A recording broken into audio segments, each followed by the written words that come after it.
Welcome everyone, I'm Dale and this is CinemaHistoria. A bankrupt press agent, a sleazy columnist, and a hidden romance.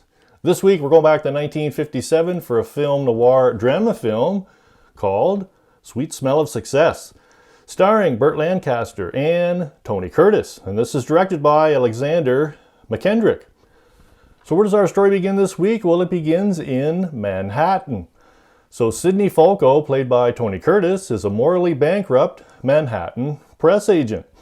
He promises his clients positive publicity in the fashionable newspaper column of influential media kingpin J.J Hunsecker, played by Burt Lancaster.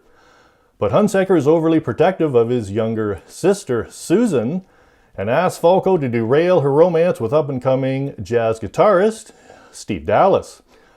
When Sidney fails to do so, he finds himself frozen out of Hunsecker's column. With Falco losing money and clients, he becomes desperate to save his career. He persuades JJ to give him another chance to break up Susie and Steve once and for all. Sidney's plan is to plant a rumor in a rival newspaper column that Dallas is a drug user and communist, which is enough to get him fired from the jazz club where his combo plays. To get his dirt planted, Falco attempts to blackmail a prominent columnist by threatening to expose his marital infidelity. Unsuccessful, Falco then bribes a second columnist with a sexual favor to be provided by a cigarette girl with whom he has a friendly relationship. A favorable service and a story written, and the next day the smear appears in the other journalist's column, and Dallas's jazz group is fired from the club. So does J.J. Hunsecker break up an unwanted romance? Does Susan and Dallas carry on their relationship in fear? And does Sidney Falco put all morals aside to become Manhattan's sought-after press agent? Based on a 1950 novelette in Cosmopolitan named Tell Me About It Tomorrow. With a 98% rating and a 92% audience score from the film critic Rotten Tomatoes, this is Tony Curtis's favorite of his films.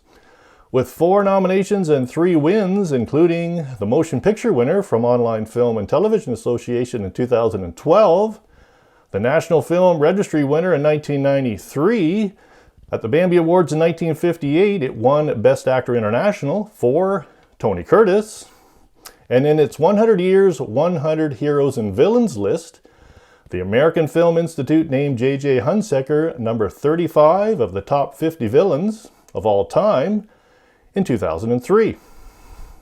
He so deserved that one. And the trivia question this week. Did someone who played in this film later star in more than one popular television series? Did someone who played in this film later star in more than one popular television series? So, a little more history and the answer to our trivia question. Coming up next.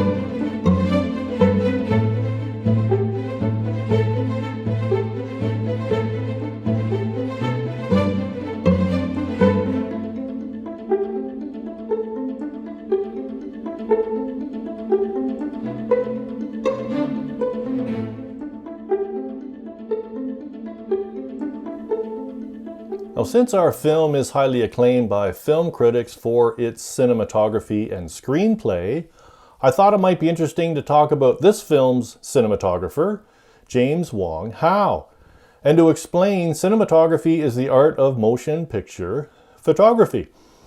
Known professionally as James Wong Howe, was a Chinese-born American cinematographer who worked on over 130 films. Born in Canton, China in 1899, Howe moved to the United States at age 5 and grew up in Washington.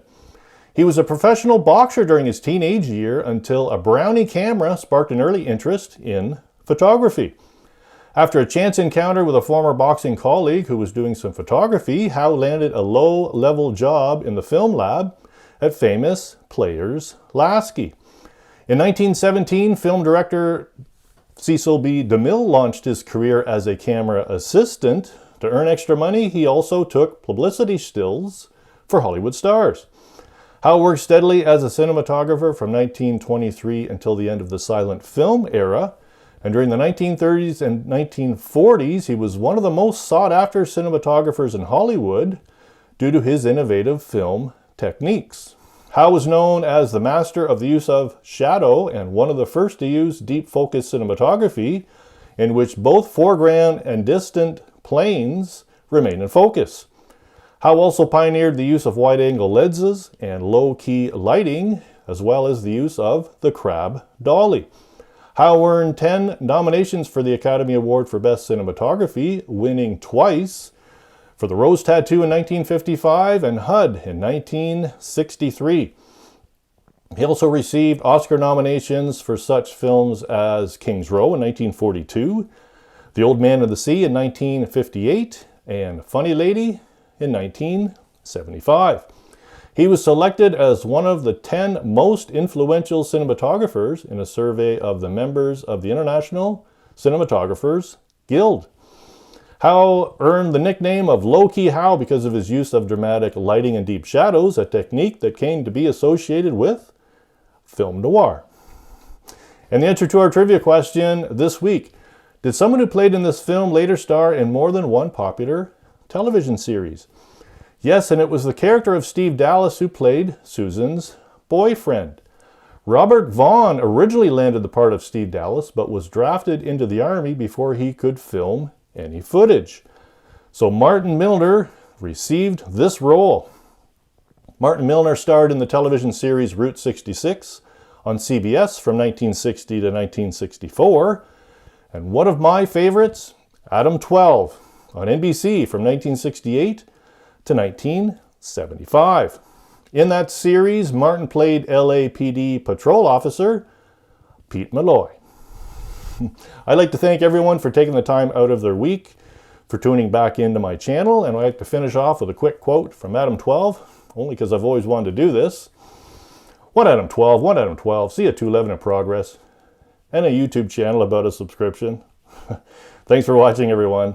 I hope to see you back next week.